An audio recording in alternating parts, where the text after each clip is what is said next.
If Rolex was like, you know what, guys, we're worried about these tariffs, so we're going to go ahead and invest in a production facility in the United States. So now the U.S. market has a choice. We can buy a Rolex made in the United States that says USA made, and then you've got a Rolex that has a Swiss made label. Which would you prefer to buy? The Swiss made label. Are we worried about the Swiss watchmaking industry taking jobs from the United States? No.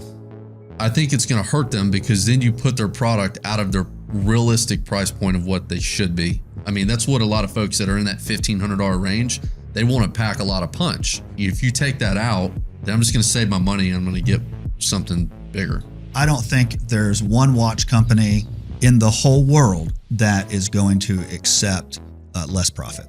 I'm just being completely honest as a business person. I just don't think they're going to.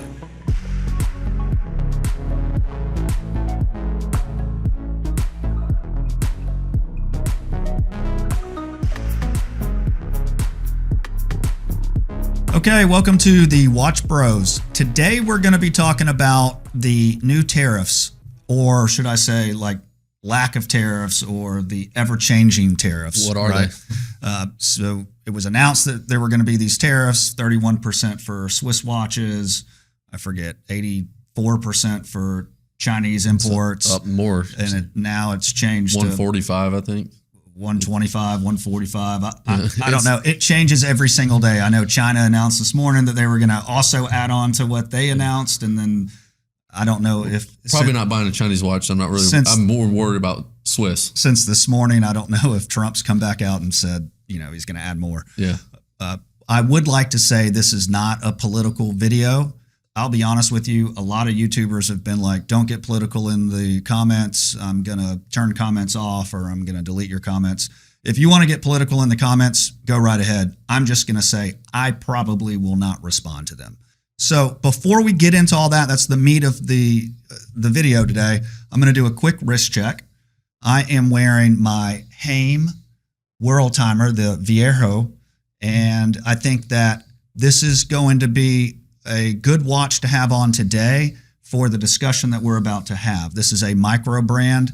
This retail was just under $800. It's a fantastic value for what you get. I love this watch. It's great. Proportions are amazing. The dial is awesome. And it's a really fun complication. But that's what I'm sporting today. What about you? I've got the Brew Salmon Dial Retromatic. I love this watch. I think it's a fantastic company. Again, another boutique. This is one of my favorite pieces that they have out. I like it because it's a little smaller and the dial's pretty mesmerizing and it's a good piece. Okay, so let's dive into what we're looking at. Tariffs for Swiss-made products, specifically for Chinese-made products, because it's all kind of intermingled. How will they fundamentally change the hobby for collectors? I think it depends. I mean, there's a bunch of lenses that we can look at. I would say that there's also different camps on opinions on that based on where you live in the world. For the U.S. and me as a collector, it's gonna, if these proposed hikes go into place, it's just is what it is. It's gonna raise the cost of the watch. I do not think people are going to absorb. When I say people, companies are going to absorb that. Especially for boutiques and micros, that's a lot.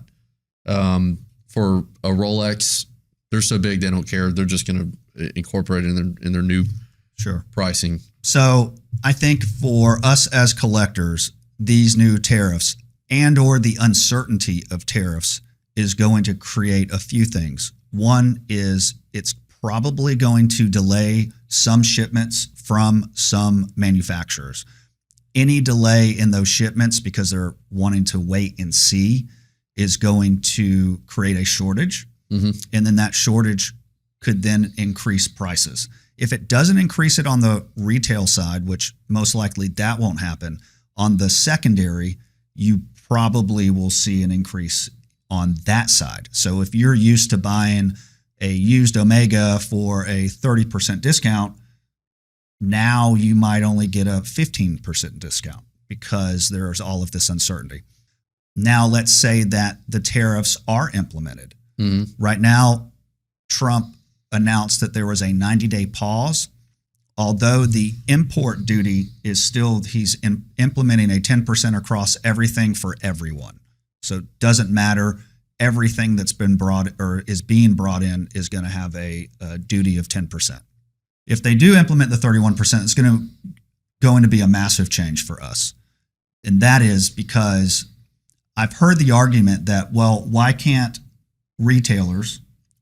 they just take that percentage? By the way, the 31% is not on retail. The 31% is on the wholesale price. The wholesale price, what they are getting the watch for. Right. There's a massive difference. Massive. So it's not like it's 31% on 10 grand. It's 31% on whatever they're getting the watch for, 6 grand. But still, it's a massive difference. So people have said, well, why can't the retailers just take that, say it's a couple grand, and instead of putting a markup on it, just tack it on to the watch, right? Mm-hmm. So yes, there will be an increase, but it won't be an exponential increase. Yeah. The problem with that is, as a business person, if you have a watch, let's take tariffs out of it. If you have a watch and price of material has gone up, cost of wages for them to produce the watch have gone up, and they come to the retailer and they say, hey, next year we're going to have a $3,000 price increase. The retailer doesn't go, oh, okay, I'm just going to take that $3,000 and tack it on top without any markup. Mm-hmm. That's not how it works. Somebody's absorbing it. Well, nobody's absorbing it. What I'm saying is that is an additional cost to the watch. It doesn't matter if it's price of material. Oh, you're talking about, It doesn't matter where the cost comes from. Mm-hmm. It's still an additional cost to the retailer here in the United States. Right. So I don't like that argument where people think that, well, you can just tack that extra bit on and not mark it up. It's still a cost to somebody, and that cost has to be marked up in order for it to work in your formula for overhead, for restock. For business, just running a business. Correct. So no matter what, there is going to be a change. Now, Trump is, with this pause, saying that he's trying to cut deals with different countries. Mm-hmm. Now, getting into Switzerland, China, Germany, the places, Japan, the places that we get our watches from now, or the places that they are more heavily produced, right? How fair do you believe it is to subject Swiss watch industry to the same punitive approach as China when their trade practice and histories are so fundamentally different? Yeah, I don't think it's fair to peanut butter everybody. And I know that was what happened originally. I do think it should be on a case-to-case basis, not a rack shelf offer to everybody, based on what's in the best interest of both countries.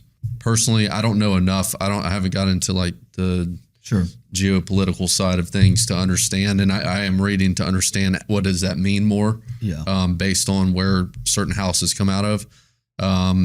But from what I do understand, the Swiss do work with the United States really well. And I keep saying United States. I know a lot of our followers are in Europe, but there's not a lot of watch manufacturers in the U.S. It's going to affect people in Europe, in my opinion. Yeah. So this was an interesting stat that I was looking at when I was researching. There's about 340 million people in the United States. There's about 8 million people in Switzerland. Mm-hmm. Of course, it's not going to be a fair and equitable trade. Mm-hmm. There's only 8 million people consuming goods in Switzerland. Right. And then on top of that, are we worried about trying to bring watchmaking to the United States? So let me, and again, not political, I'm talking from a hobbyist standpoint. Mm-hmm. Do we want watches made in the United States? Let's take a Rolex, just because it's the largest brand. If Rolex was like, you know what, guys, we're worried about these tariffs, so we're going to go ahead and invest in a production facility in the United States. Mm-hmm. And let's say they could magically make that happen in the next 12 months, which is completely unrealistic. But they can make it happen. So now the U.S. market has a choice. We can buy a Rolex made in the United States that says USA made, Mhm. and then you've got a Rolex that has a Swiss made label. Which would you prefer to buy? The Swiss made label, just because of the history behind it. The watchmakers over there are probably what they're known for, being uber talented. And I would feel like that in 12 months, that was just a hustle, and my watch quality would be less here in the U.S. I'm not saying there's not talented watchmakers in the U.S. But what I'm saying is that's a lot to pack together. Well, let's just assume it could happen, though. I'm just saying, assume it could happen. I'd still want to. I mean, that to me, I've looked from a purist lens. I'd still want a Swiss made Rolex. Yeah, that's the problem.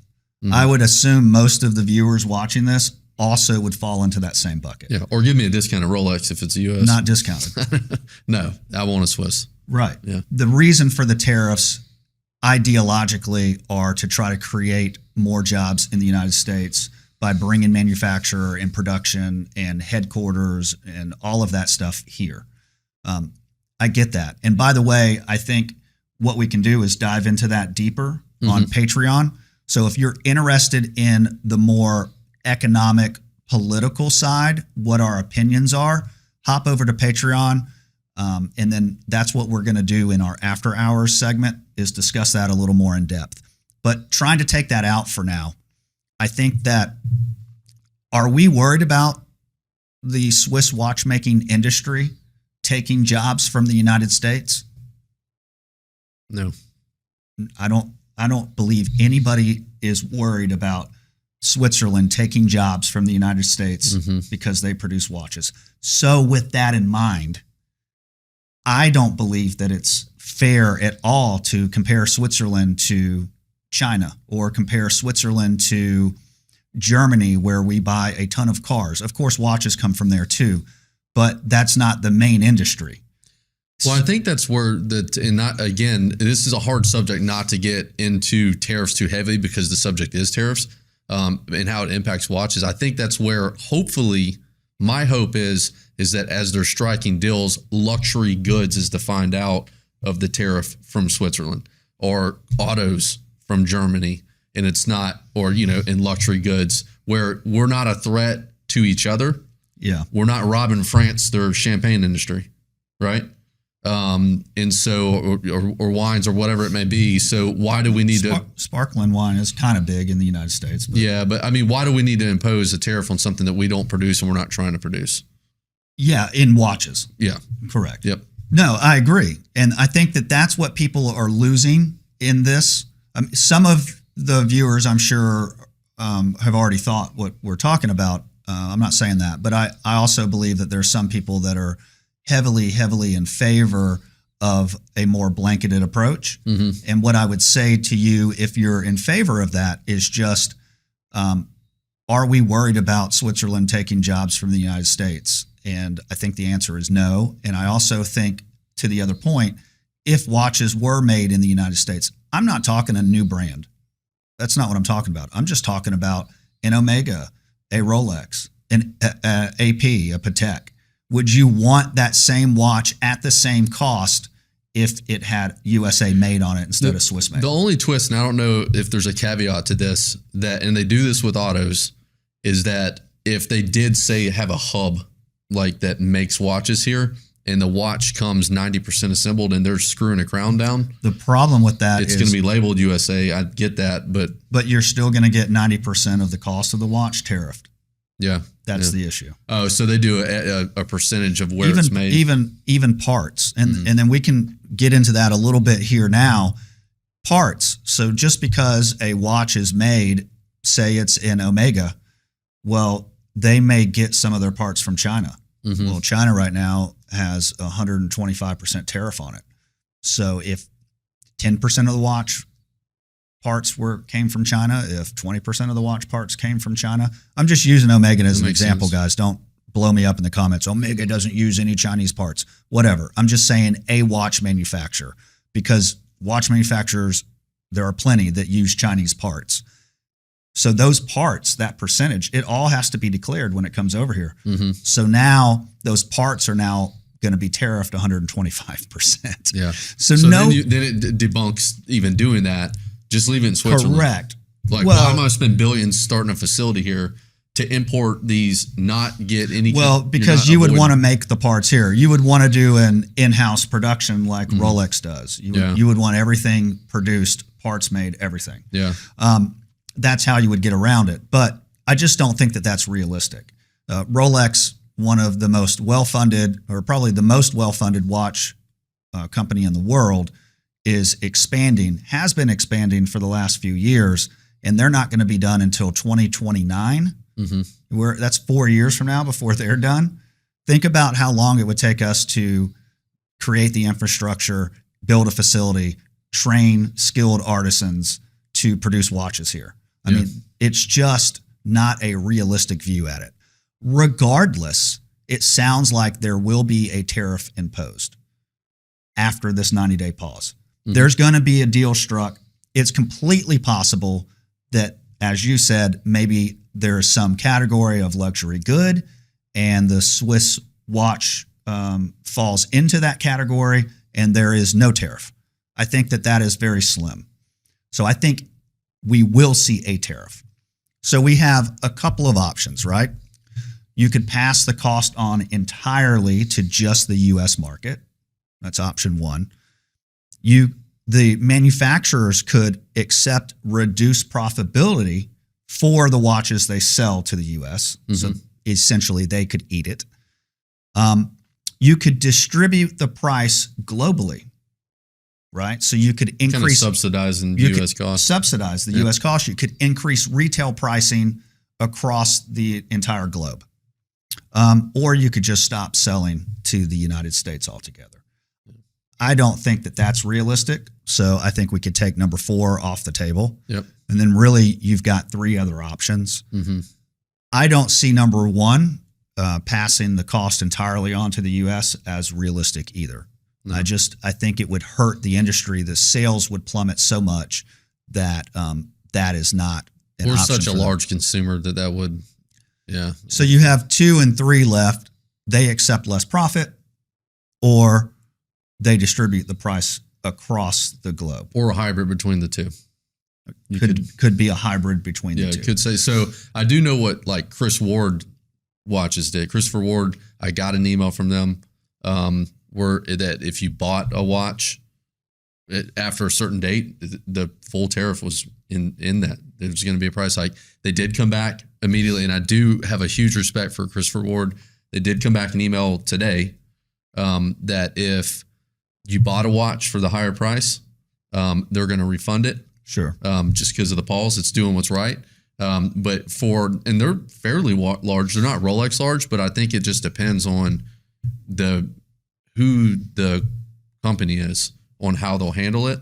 But I think if we're talking about a Rolex or an Omega, a hybrid would sound to me something that wouldn't feel, because they don't want to come out and say, let's inflict pain on our consumers. How can we lay this out where we're not dropping our profitability as much, and we can make it up over here, and over here, and then we can spread some of it globally? That to me would sound like a realistic play. I think that what we're going to see, the most realistic play, I don't think there's one watch company in the whole world that is going to accept less profit. I'm just being completely honest as a business person. I just don't think they're going to. So that really, for me, only leaves one option, and that is they're going to distribute that cost globally. Now, that doesn't mean that the markup might not be more in the United States, but I think the entire globe is going to share in this increase. And that's unfortunate. It's unfortunate because it's not fair to our Asian and European countries to have to take on more costs because we have implemented tariffs here. But I do think it's the reality. And so with that being said, how do we think that these tariffs are going to affect the small guys like Haim? That are in the U.S. or out of, or both? Well, it doesn't matter if they're located here. Yeah. The watch isn't being made here in the US. Yeah. I mean, that's the person I worry about the most. I think it's going to hurt them because then you put their product out of their realistic price point of what they should be, right? So guys like this to me is an incredible value watch. And if it's robbing that value of the watch, then you are going to get less buyers come flooding in because they feel like that you're just getting what it's worth. I mean, that's what a lot of folks that are in that $1,500 range, they want to pack a lot of punch. Like when I look at a Tissot PRX Powermatic, there's a lot of punch in that. If you take that out, then I'm just going to save my money. I'm going to get something bigger. Yeah. I think that, the issue is my gut, and I haven't talked to the owner about this, but my gut is a huge amount of this watch has Chinese parts.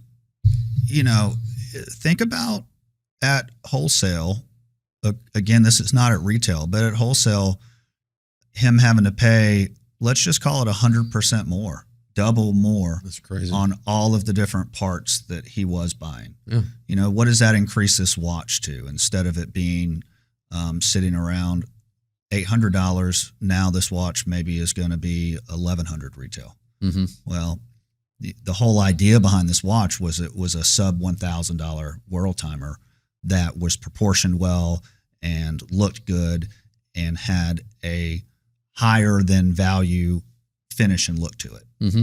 Now your finish and look is pretty much at value, and instead of buying this watch, maybe people now are going to go to the secondary. Yeah, I think you're not fighting above your weight class now. You're just fighting in your weight class. Yeah, exactly. And I think that is probably what we're going to see that benefits, one, the turmoil that we have right now, and then two, whatever tariffs do get implemented.